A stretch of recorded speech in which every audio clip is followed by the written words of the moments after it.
Você sabe como fica a declaração de imposto de renda das pessoas que têm investimentos fora do Brasil? A nossa especialista, doutora Luciana Pereira da Costa, explica esse tema agora, aqui no Minuto Tributário, no canal do Boca no Trombone. Na Rádio Bandeirantes, Boca no Trombone, Minuto Tributário, os tributos passados a limpo. Hora dos tributos, aqui no Boca no Trombone, sim, com ela, com a nossa especialista, doutora Luciana Pereira da Costa. Seja muito bem-vinda a mais uma edição do Boca aqui da Rádio Bandeirantes. Doutora Luciana, bom dia. Muito bom dia, Paulo Solano, bom dia aos nossos colegas de programa, nossa audiência maravilhosa, uma alegria estar aqui novamente.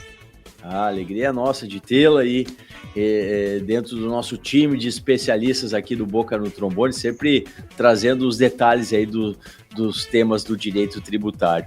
E hoje um tema interessantíssimo, a doutora Luciana até grifava isso antes da gente entrar no ar, como fica a declaração de imposto de renda das pessoas que têm investimentos fora do Brasil. Explique pra gente, doutora Luciana, como era e como passou a ser a tributação nesses casos, né, de investimentos fora do país quanto ao imposto de renda. Sim, vamos falar primeiro da pessoa física. A pessoa física, como era? Tu tinha investimento e quando tu fosse realizar esse investimento, tu teria que fazer daí a conversão, grosso modo, tu tinha que fazer a conversão, pagar através de carnê-leão até o último dia útil do mês seguinte.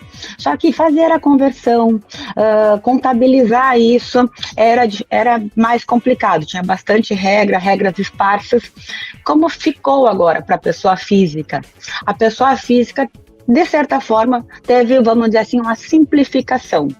Agora, tudo que aconteceu durante o ano, que está sendo, vamos dizer assim, declarado no imposto de renda do ano seguinte, vai ser declarado de forma apartada, tem detalhes ali que tem que observar na declaração do imposto de renda, mas tu vai declarar todos de uma vez só, e aí tu vai tributar 15% sobre isso. Só que com uma grande diferença, e aí é um detalhe que vai pesar o bolso.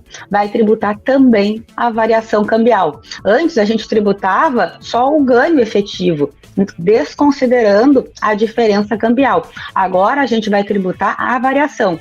Pode acontecer, Solano, em algum investimento você teve prejuízo, né? Mas na hora de cambial, a transformar em reais, você teve ganho, porque o real desvalorizou.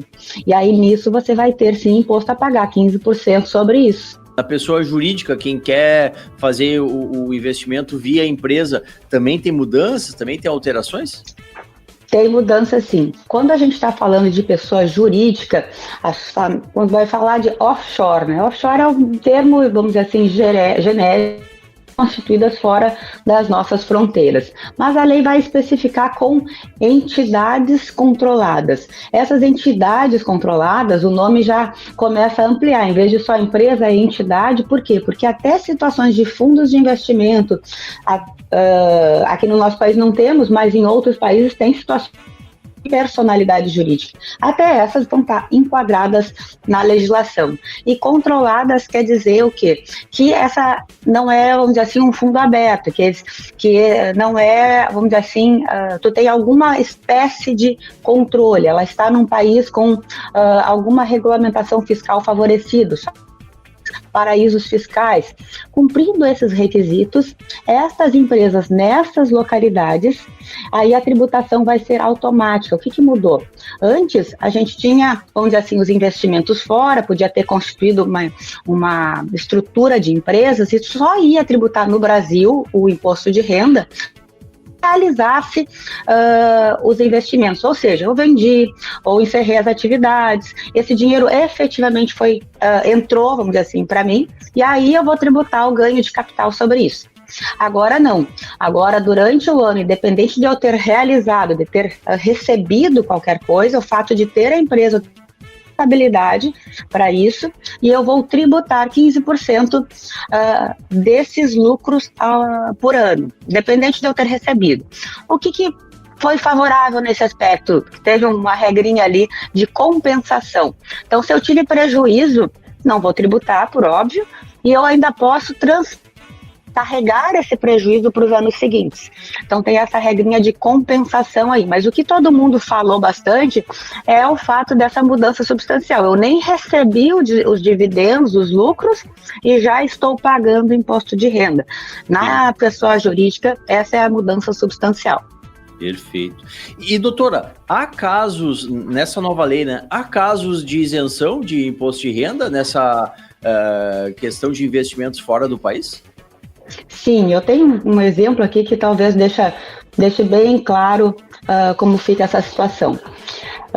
Primeiro, até $5.000, necessariamente em dólar, pode ser em euro, qualquer moeda, mas até cripto, até o equivalente a 5.000 é isento, tá, em espécie. Então, essa parte, ok.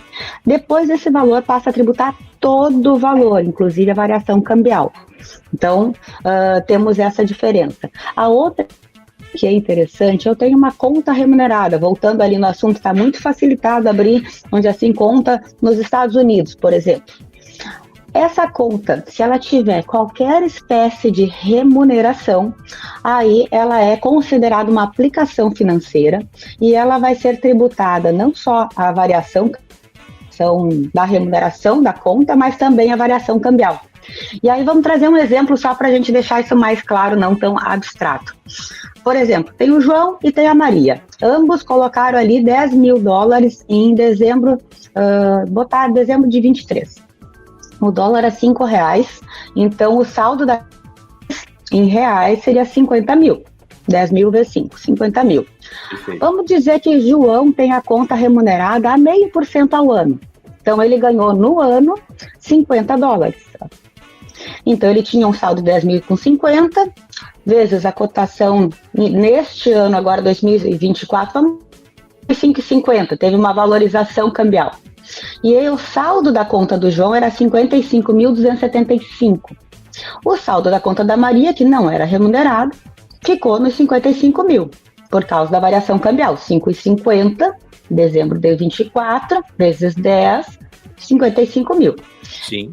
O João vai tributar como? Ele vai informar ali que teve rendimentos de aplicações financeiras de 5.275, que é a variação cambial, mais a remuneração da conta de 0,5% ao ano. Esse valor de 5.275, 15% disso dá 791. Então, o João vai pagar na declaração do ano que vem, 791,25 reais de imposto de renda. E ele vai ficar com saldo final de 54.483. E a Maria vai declarar como rendimento isento, esses 5 mil de variação cambial, e ela vai ficar com o saldo final dela de 55 mil. Veja, a diferença da conta de um e de outro é que uma é a conta remunerada e o outro simplesmente uma conta de colocar dinheiro.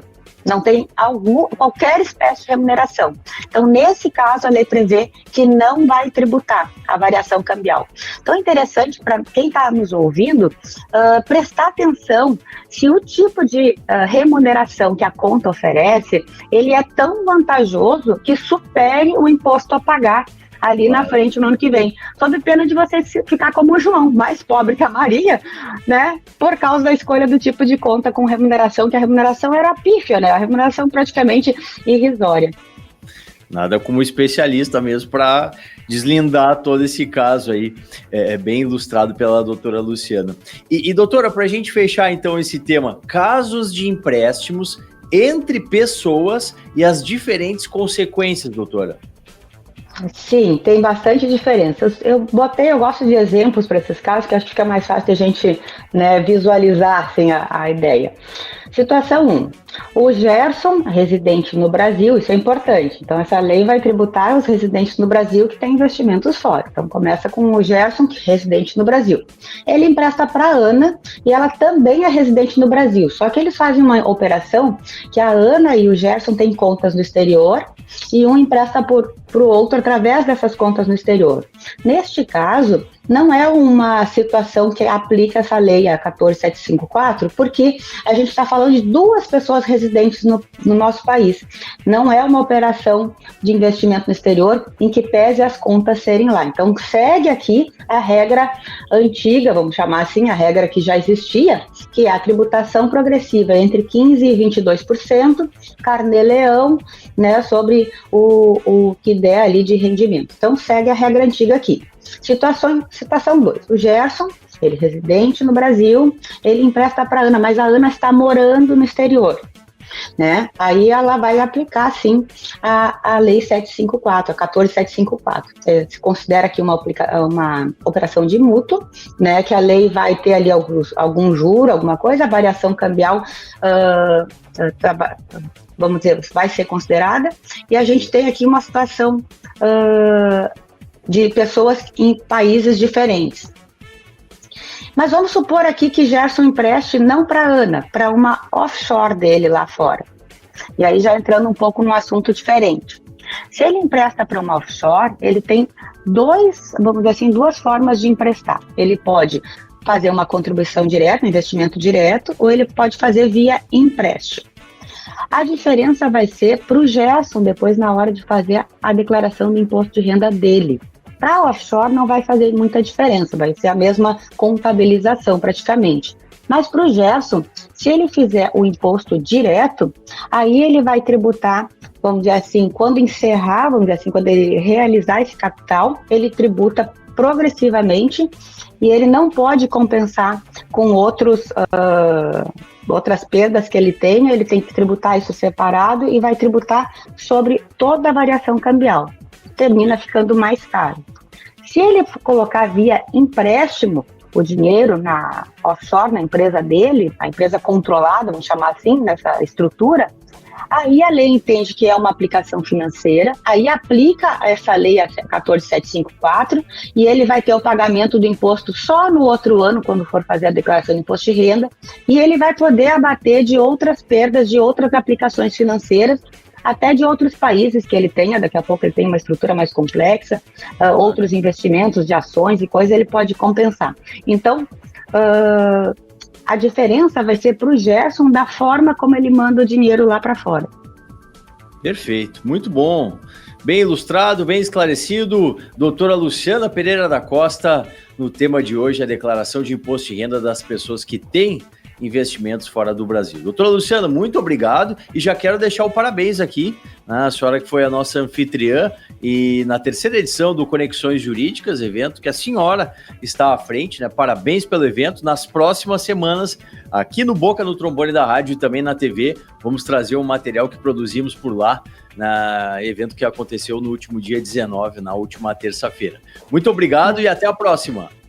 Muito obrigada pela presença lá, fez toda a diferença, obrigada a todos que participaram, e quem não participou, eu convido a assistir então a cobertura que o Boca no Trombone fez, e nas próximas edições, por favor, esteja presente lá conosco, é um evento muito legal, de muito conhecimento e muitas trocas entre as pessoas de informações importantes. Fala, turma! Gosta de conteúdo jurídico? Então aqui, o canal do Boca no Trombone é o espaço para você. E ainda, você pode mandar a sua dúvida e ser respondido por um dos nossos especialistas. Mas tem de seguir. Te inscreve agora!